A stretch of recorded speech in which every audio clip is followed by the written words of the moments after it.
Hello Capstone students, Dr. Doug Brown here, and in this installment of my Capstone video series, I want to offer you some tips on submitting your topic statement and your outline. The deliverables for week 2. Your topic statement should be about 2 pages, be concise and direct, follow the template provided for you in Unit 2. Second, use an outline template and do more than a basic template and submit both of these in a single Microsoft Word document. So a number of students had conversations in the last week or so about the topic statement and specifically how to apply the program content. So I want to just be clear on that for this conversation. So in this section about program content, first step is to think back on the courses that you took and identify key concepts, and then consider how you can use these. The major concepts, primarily from your concentration, is the paragraph that I want to see in the topic statement, just so we can see the connection between the topic that you want to write about and your concentration learnings. For instance, if you're a multidisciplinary student and you've taken a host of classes and you've decided that you want to write a business plan, well, if you haven't had the background in developing a business plan, it's going to be more work for you to do that, but you still could do it. It's going to be really important in this application of program content section for you to articulate how doing a business plan and this business plan will allow you to demonstrate your competency and what you have learned from your concentration. Now, we're not saying you have to demonstrate conclusively how you applied everything you learned in every single lesson. That would be really mechanical and silly. But we do need to see that there's a connection. What I've provided below at the bottom of this slide is a tool you might consider using when you go from your topic statement and start developing your outline. And it's pretty simple. I gave you some examples here. First is creativity and innovation. It would be a course that you took. Everybody had that. And maybe a key concept that you learned you might be able to use is diversity and creativity.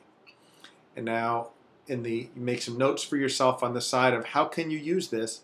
How can you use this in my particular project? And it may be that you can't, or it may be that you're going to put it somewhere in the outline. But at least this way you're kind of mapping what you learned in the program and showing how you're going to be able to deal with it.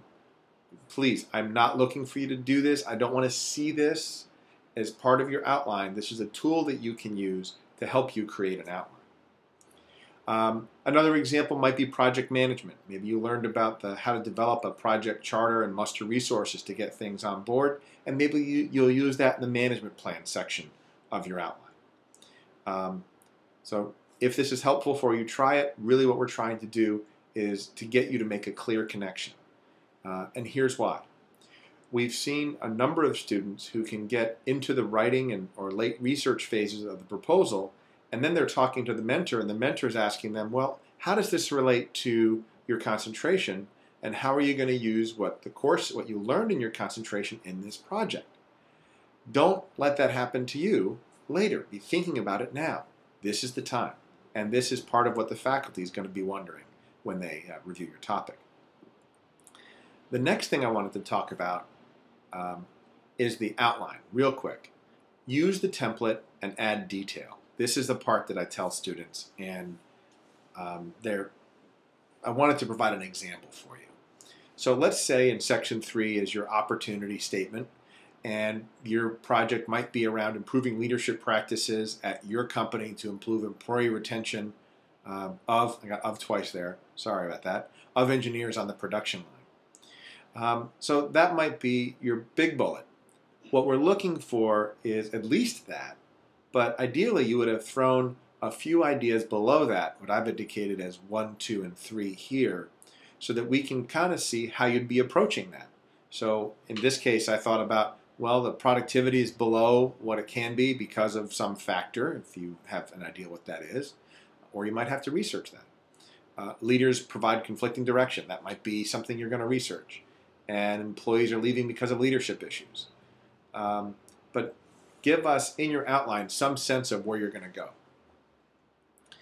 This is really important because you're going to have 2 cracks at this.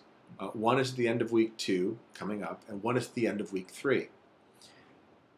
This outline that you create will become your annotated bibliography.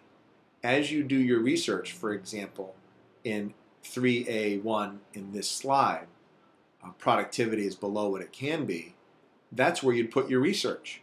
You would put the citation to an interview with a company manager and a couple of sentences about where the source is and how you're going to use it. So this outline literally expands into your annotated bibliography. Now, I've talked with a number of you who say you're not an outline person. That's not okay. I mean, maybe it's been okay up till now, but there's really no way you can synthesize all of this information and apply it and complete this scope of a project without using some sort of an outline. Through the program, we haven't really told you exactly how you have to do things, and this course is a little bit different because we're kind of telling you how you have to use a bibliography. But believe me, this is the part that you need to really focus on and embrace it. If you say you're not an outline person, you know, maybe you have to reverse engineer from how you'd write, but really start using one and use your mentor and learn how to do that. Please don't start writing. This is the research phase. We know that your topic statement is preliminary and your outline is preliminary. That's okay. And I made the point already about the outline grows into your annotated bibliography.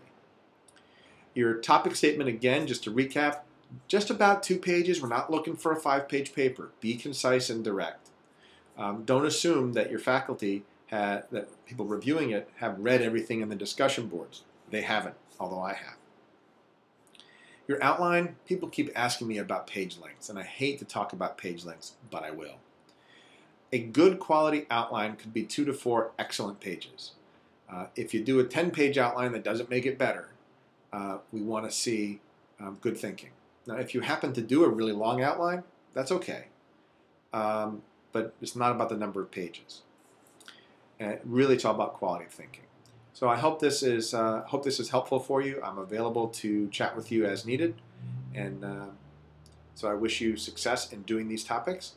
And I will see you in the discussion boards. Thanks.